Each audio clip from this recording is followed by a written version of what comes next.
옛날 어느 마을, 만석군 조대감은 며느리감을 얻기 위해 집사를 시켜 마을 곳곳에 방을 붙이게 하였다. 얼마 지나지 않아 마을에서 수많은 교수들이 모였고 조대감의 집사는 그녀들을 일일이 심사했고 그 중에서 마지막 후보로 10명을 발탁하는데 조대감의 집사는 10명의 처녀에게 소량의 쌀을 나눠주며 한 가지 숙제를 내어주었다. 너희들은 이것으로 한 달 동안 먹고 지내다 오너라. 이에 10명의 처녀들은 모두 놀라는데 그것은 나눠준 쌀의 양이 성인이 아껴 먹어도 한 달을 먹기에는 턱없이 부족한 양이었기 때문이었다. 어떤 처녀는 이것을 가지고 죽을 쑤어 먹었고 또 어떤 처녀는 열등분하여 조금씩 한 달 동안 아껴 먹었다. 그렇게 한 달의 시간이 지나자 10명의 처녀들은 몰라보게 마르게 되었다. 그런데 유독 두 처녀는 달랐는데 그녀들은 이전보다 얼굴이 더 환해졌고 통통해졌을 뿐 아니라 떡을 한 시루 머리에 이고 나타난 것이었다. 이에 의아하게 여긴 집사가 그 처녀들에게 묻는데 너희는 어떻게 그 적은 쌀로 한 달 동안 먹고 또 떡까지 해서 왔느냐? 그러자 한 처녀가 자신 있게 대답했다. 저는 그 쌀로 떡을 만들어서 장터에 가서 장사를 했습니다. 거기에서 남은 이윤으로 쌀을 사고 또 떡을 만들어 팔고 해서 한 달 동안 부족함 없이 먹었습니다. 그리고 이렇게 남은 쌀을 가지고 떡을 만들어 가지고 왔습니다. 하니 다음 처녀가 말하길 저는 쌀을 100냥에 팔아 떡을 만들어 팔았습니다. 아니, 어떻게 그 적은 쌀을 100냥에 팔았단 말이냐? 내가 100냥에 팔면 지들이 사야지. 어찌하겠습니까? 그러고선 두 번째 처녀가 다시 말하는데 그리고 만약 저를 며느리감으로 뽑지 않으면 나으리께서는 내일 아침 해를 보지 못하실 것입니다. 그리하여 두 번째 처녀가 조대감의 며느리로 뽑혔다고 한다.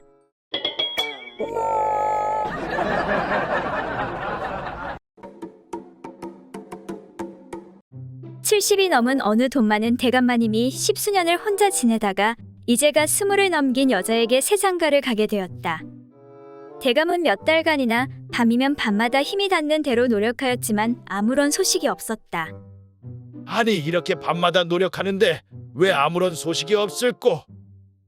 그래서 하는 수없이 대감마님은 의원을 찾아가서 어떻게 하면 그 여자와의 사이에 자식을 얻을 수 있는지 물어보았다. 이보시오 의원 양반, 좀 부끄럽긴 하지만 내가 젊은 여자에게 새 장가를 들었는데 어떻게 하면 자식을 얻을 수가 있겠소? 한참을 고민하던 의원은 적당한 방법을 찾아내지 못하여 한 가지 충고를 해주었다. 그토록 간절히 원하시니 한 말씀 드리겠습니다. 부인께는 못할 짓이긴 하지만 젊고 힘센 종을 하나 새로 드리는 게 어떠신지요? 뭐라고? 젊은 종을 하나 들이면 내가 자식을 얻을 수가 있단 말이오? 꼭 그런 것은 아니지만 그나마 그것이 제일 가능성이 있다고 할 수 있지요. 그렇게 해서 대감은 의원의 충고대로 젊은 종을 하나 드리게 되었다. 그리고 6개월이 지난 어느 날 대감이 저작거리에서 우연히 의원을 만나게 되었다. 이보시오 의원 양반, 덕분에 내 아이를 갖게 되었소. 고마우이, 고마워. 그러자 의원이 의외라는 듯 말했다. 대감마님, 그렇다면 정말 제가 말한 대로 젊은 종을 새로 두셨단 말입니까? 그렇고 말고 그 말대로 하니 정말 자식이 생겼소. 아이고, 대감마님 정말 축하드립니다. 그러자 대감이 웃으며 말했다.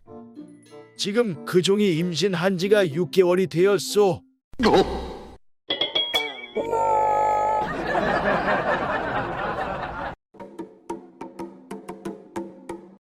옛날 어떤 부부가 한낮에 심심하기 그지없어 문득 그 생각이 간절해졌다. 그러나 곁에 67살 되는 아들과 딸이 붙어 있어 어쩔 수 없었다. 이에 마음이 다급해진 아버지는 아이들을 바깥으로 내보낼 작정으로 너희들은 이 대바구니를 가지고 앞개울로 가서 작은 물고기를 잡아오너라. 저녁에 끓여 먹도록 하자. 하니 아이들이 바구니를 가지고 나오다가 서로 말하기를 부모님이 우리에게 바구니를 가지고 물고기를 잡아오라 하시는 것은 아무래도 우리를 속이고 맛있는 것을 잡수려고 하는 것일지 몰라. 그러니 우리 밖에서 여포와 알아보는 것이 좋겠다. 하고 손가락에 침을 발라 문에 구멍을 뚫고 방 안을 엿보았다. 방 안에서는 부부가 그 일을 치르느라 한참 삼매경에 빠져 있었다. 이때 남편이 아내에게 묻기를 이 맛이 어떻소? 하니 아내가 꼭 땅속으로 내려 들어가는 것 같아요. 그럼 당신은 어떤가요? 하고 물으니 남편이 나는 정말 하늘 위로 올라가는 것 같소. 그렇게 한참 만에 부부는 일을 마치고 주섬주섬 옷을 주워 입었다.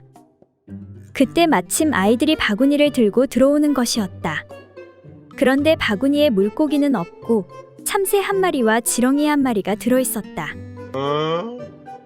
이에 아버지가 묻기를 아니, 왜 고기를 잡지 않고 이상한 것들을 잡아서 왔느냐? 하고 묻자 아이들이 말하기를 아버지는 하늘로 올라가고 어머니는 땅속으로 들어간다니 이거라도 드시라고 잡아왔어요.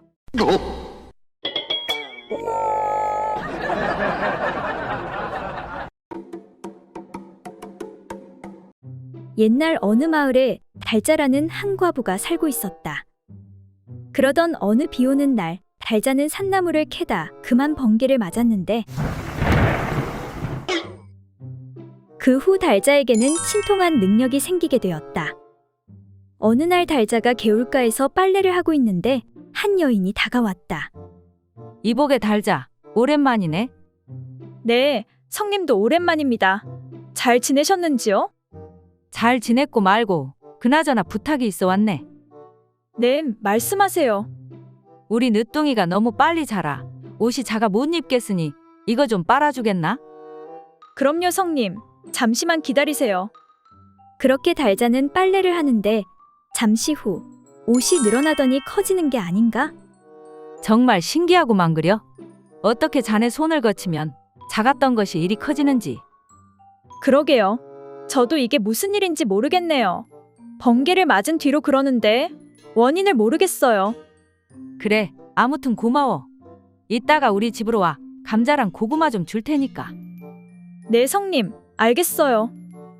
그리고 며칠 후 늦은 밤 마을 여인네들이 달자의 집으로 몰려오는데 이복의 달자 다 알고 왔으니 빨리 나오시게. 어서.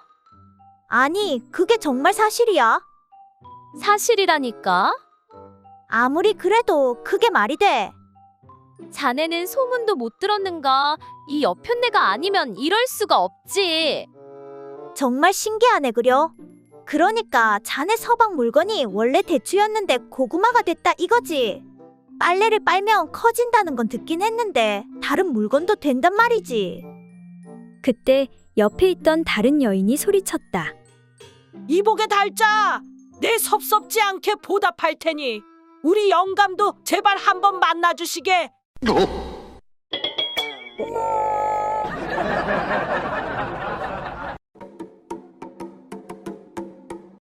옛날 어느 고을에 여자들 희롱하기를 즐기는 양반이 한 명 살고 있었다.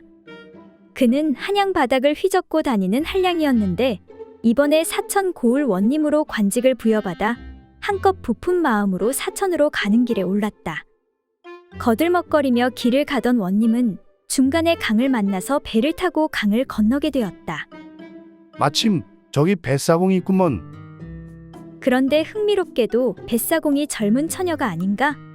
사천원님은 장난기가 발동해서 뱃사공 처녀에게 이렇게 말했다. 여보게 사공, 내가 자네 배 위에 올라타니 기분이 아주 좋구만 그래. 이에 여인의 얼굴이 빨개지며 결혼한 여자에게 그게 무슨 무례한 말씀입니까?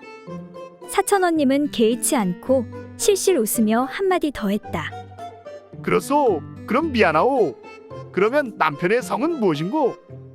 백서방이라 하옵니다. 모시라. 이런 백서방을 모시려면 고생이 많겠군. 하나도 힘든데 100명이라니 말이야.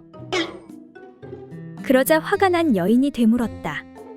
그러는 댁은 뭐 하는 분이신지요? 나는 이번에 부임한 사천고을 원이라네. 그렇습니까? 그런데 원님 댁의 마님도 참으로 안 됐습니다. 아니 그건 왜? 나야 백서방뿐이지만 1, 2천도 아닌 사천 언님을 모시려면 그 고생이 오죽하겠습니까? 그러자 사천원은 말문이 탁 막히고 말았다. 이거 참 정말 만만치 않은 여인네군.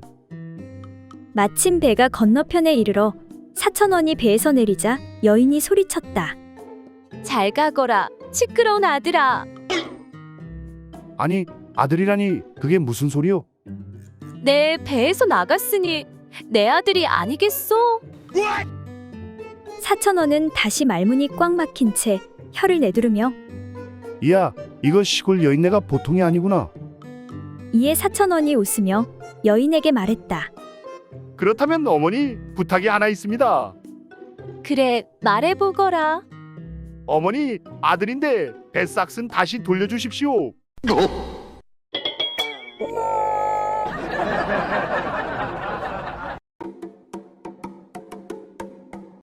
옛날 어느 고을에 조정에서 일을 하던 어리석은 이모 조관이라는 자가 있었다. 그런데 이 이모 조관은 색을 어찌나 밝히는지 여종 중에서도 반반하게 생긴 여종은 그냥 두지 않았다. 그러던 하루는 벌건 대낮임에도 불구하고 여종 하나를 이끌고 마당 정원에 파묻혀 그 짓을 하느라 여념이 없었다. 아이고, 요 이쁜 것, 이리 가까이 와보거라. 나으리, 누가 보면 어쩌려고 이러십니까? 때마침 근처를 지나가던 하인들이 마당 정원에서 나무 사이로 보이는 그 광경을 잘못 보고는 집으로 침입하려는 도둑으로 오해에 소리쳤다. 야, 이 도둑놈아. 저기 도둑놈이 들었다. 저놈을 어서 잡아라. 하고는 저마다 손에 몽둥이를 들고 곧장 그곳으로 뛰어들었다. 뜻밖의 사태에 처지가 난감해진 이조관은 끼고 있던 여종을 얼른 나무 뒤로 숨겨놓고 자기는 하인들 앞으로 뛰어나와 시치미를 뚝 뗐다. 왜 이리 시끄러우냐? 아이고, 나으리, 다름이 아니오라. 방금 도둑놈이 들어온 것 같아서 그렇습니다요. 뭐라고? 도둑이 들었다니 그게 사실이냐? 도둑놈 소리에 나무 뒤에 숨어있던 여종이 놀라 튀어나왔다. 나으리, 도둑놈이 들어왔다니 그게 무슨 말씀이옵니까? 너무 무섭습니다. 그러자 곧바로 사태를 파악한 하인들은 터져나오는 웃음을 애써 참으면서 이렇게 둘러댔다. 나으리, 사실 도둑놈이 방금 전에 이 탐을 넘어서 도망쳤습니다요. 그러니 안심하셔도 되십니다. 그러자 어리석은 이조관은 하인들에게 들키지 않았다고 착각하고 허세를 부리며 말했다. 그 도둑놈이 만약 나한테 걸렸으면 뼈도 못 추렸을 텐데 용케 알고 도망갔구나. 하니 하인들이 웃으며 말하길. 나으리, 그래도 조심하셔야 합니다. 제가 보니 그 도둑놈이 쬐깐한 가죽 몽둥이를 달고 있었거든요.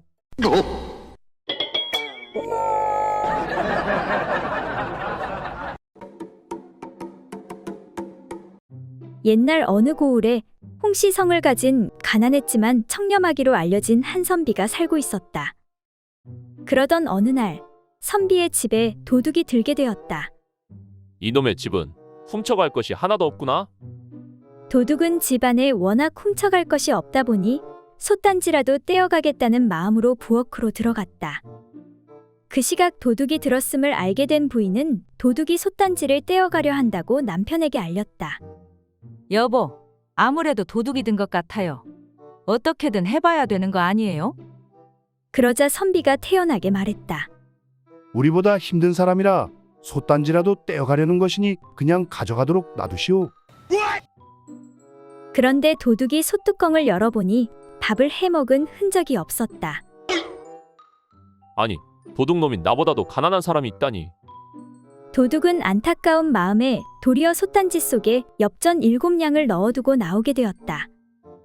다음 날 솥단지가 없어지기는커녕 오히려 돈이 들어있는 것을 발견한 선비는 집 앞에다 우리 집 솥단지에 돈을 잃어버린 사람은 찾아가시오 라는 쪽지를 써 붙여놓았다. 소문을 들은 그 도둑이 어이가 없어 선비의 집으로 찾아가 말했다. 아니, 선비님, 남의 소단에 돈을 잃어버릴 그러한 사람이 있겠습니까? 하늘이 준 것인데 왜 받지 않는 것입니까? 그러자 선비가 반문하며 말하기를. 이 사람아, 내 물건이 아닌데 어찌 갖겠는가? 그 말에 도둑이 꿇어 엎드리며 아이고, 선비님. 잘못했습니다. 용서하십시오. 소인이 어젯밤 소틀 훔치러 왔다가 가세가 딱히 돈을 놓고 갔습니다. 이후 선비의 인품에 감복한 도둑은 도둑질을 그만두고 선비의 제자가 되었다. 그렇게 시간이 흐른 어느 날 서방님, 안 그래도 먹을 것이 없는데 입이 하나 더 늘어 이제는 다 굶어 죽게 생겼습니다. 허구한 날 글만 읽지 마시고 나가서 농사를 짓던지 장사라도 해주십시오. 계속되는 부인의 잔소리에 지친 선비가 마누라 등살에 도저히 못 살겠으니 내가 가서 뭐라도 좀 훔쳐오너라.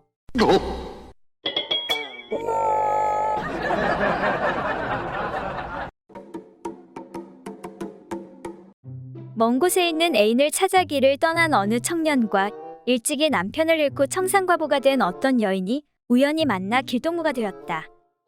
어느덧 두 사람의 발길은 사람들의 마을로부터 멀어져 산길로 접어들고 있었다.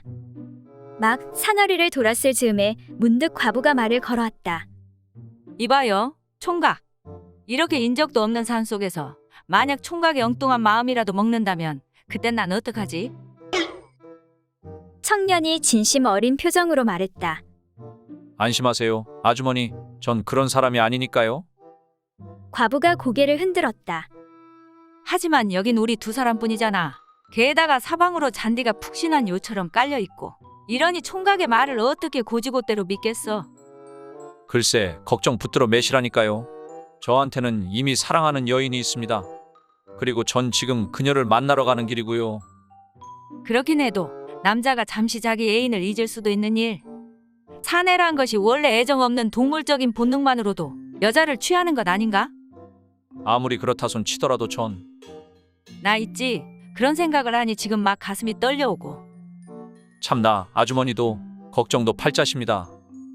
만약에 내가 그런 이상한 짓을 하려고 한다면 재빨리 도망을 치거나 큰 소리로 사람을 부르면 될 것 아니겠소.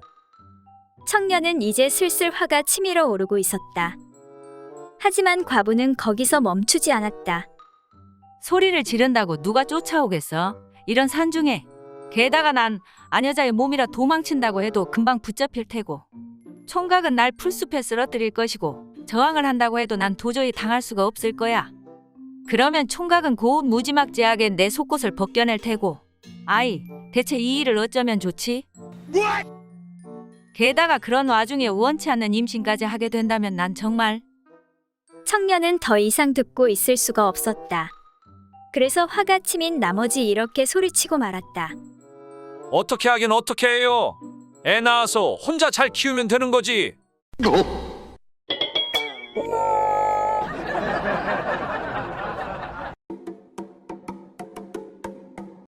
옛날 어느 마을에 사는 선비 김팔봉은 여색을 너무 밝혀 부인 외에 많은 첩을 두었다. 그런데 김팔봉은 부인과 첩을 두고도 밤마다 기방에 드나들며 기생들과 놀아났다. 이에 질투가 심한 부인 춘자는 고민이 이만저만이 아니었다. 마침내 남편의 행실을 참다 못한 부인은 마을 현자 최노인에게 고민을 말하는데 현자 어르신, 아시다시피 저희 남편의 나쁜 행실 때문에 제가 살 수가 없습니다. 신혼 초에 남편과 몇 번 합방한 이후 얼굴 한번 보기 힘드니 아직 자식도 없고 이러다 서방님이 다른 여인에게서 아들이라도 얻는 날에는 저는 뒷방으로 쫓겨날 것이 뻔합니다. 너무 걱정하지 마시게. 내가 이 마을에서 해결 못한 문제가 없다고. 내게 좋은 생각이 있으니 내 말대로 한번 해보시게. 그 후 어느 날 김팔봉이 외출했다가 돌아오니 부인이 승복을 입고 머리를 깔끔히 민 채 대청마루 가운데 서 있는 것이 아닌가. 이를 본 김팔봉이 어안이 벙벙해 있는데 옆에 있는 스님이 말하기를 부인께서는 이제 속세의 인연을 끊고 오늘부터 비구니가 되기로 결심하셨습니다. 아니, 그게 무슨 소리요? 이에 부인이 엄숙한 어조로 답하길 당신이 여러 첩과 기생에만 빠져 아내를 전혀 돌아보지 않으니 이제 나는 더 이상 견딜 수가 없습니다. 그래서 내 지금 머리를 깎고 스님 옷을 지어 입고 이제 절에 들어가 여승이 되려고 합니다. 당신은 나 없이 기생과 첩들하고 행복하게 잘 사십시오. 이와 같은 아내의 말에 깜짝 놀란 김팔봉이. 여보, 나는 본래 여색을 좋아해. 지금까지 기생들과 의녀 그리고 양갓집 부인과 미천한 신분의 여자들까지 모든 부류의 여자들과 놀아보았소. 하지만 아직까지 승복을 입은 고운 여성과는 어울려 놀아본 적이 없어서 한스러워하고 있었소. 그런데 오늘 마침 당신이 머리를 깎고 여승이 된다고 하니 내 이제 소원을 풀 기회가 왔는가 보. 자, 어서 방으로 들어갑시다. 하며 부인의 팔을 끌어 방으로 들어가려고 하자 옆에 있던 스님이 야, 이놈아, 지금 뭐 하는 짓이냐? 여승을 희롱하려고 하다니 하늘이 두렵지 않느냐? 내가 스님이 되어 이제는 살생하지 않으려 했는데 내 놈을 보니 더 이상은 못 참겠구나. 너 오늘 잘 걸렸다. 그렇게 무서운 얼굴의 스님이 인정사정 없이 남편을 잡는데 아이고, 살려주십시오. 내 다시는 여자들을 희롱하지 않겠소이다. 그렇게 해결사의 도움으로 춘자는 남편의 버릇을 고치고 행복하게 잘 살았다고 한다.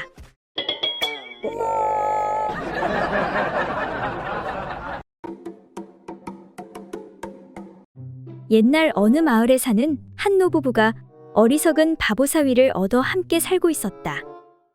하루는 노인이 딸에게 떡을 만들어 먹자고 하였다. 얘야, 출출한데 떡이나 좀 쪄오너라. 잠시 후 배고픔을 참지 못한 사위가 부엌으로 들어가 여보, 배고파 죽겠어. 언제 떡을 먹을 수 있어? 이에 딸이 떡을 사위에게 건네주는데 네, 이제 다 했어요. 이 접시의 떡은 당신 드시고 저 접시는 아버지께 드리세요. 알겠어. 사위는 떡을 들고 장인어른 앞에 앉아서 장인 어른, 떡이 참 맛있고 좋습니다. 그런데 누구 것이 더 많은지 세어봐야겠어요. 하며 사위는 떡을 세기 시작했다. 장인 어른의 것은 5개, 내 것은 7개구나. 하하, 여보, 내 것이 2개 더 많소. 그 말을 듣고 딸은 너무나 부끄러운 나머지 대답할 수가 없었다. 밤이 되자 딸은 조용히 남편을 꾸짖었다. 서방님, 내가 당신을 사랑하는 마음으로 아버님보다 떡 몇 개를 더 드렸는데 어찌 숫자를 헤아려 나를 민망하게 하세요. 앞으로는 그런 일 없도록 잘 생각하여 처신해 주세요. 아, 미안하오. 내가 생각이 짧았소. 앞으로는 잘 처신하겠소. 다음날 사위가 장인에게 말하는데 장인어른, 어제 그 떡 말입니다. 장인어른하고 제 것이 바뀐 것 같습니다. 제 떡이 5개고 장인어른 떡이 7개였습니다. 장인어른께서 그렇게 떡을 좋아하시는 줄은 몰랐습니다. 그럴 수도 있지. 괜찮네. 앞으로는 어떤 일이 있어도 떡 하나만큼은 장인어른께 양보하도록 하겠습니다. 아니네. 맛있는 건 다 같이 나눠 먹어야지. 이에 사위가 웃으며 말하길 장인어른, 걱정 마십시오. 장모님께 말씀드렸더니 오늘 밤부터 더 좋은 떡 먹게 해준다고 하셨습니다.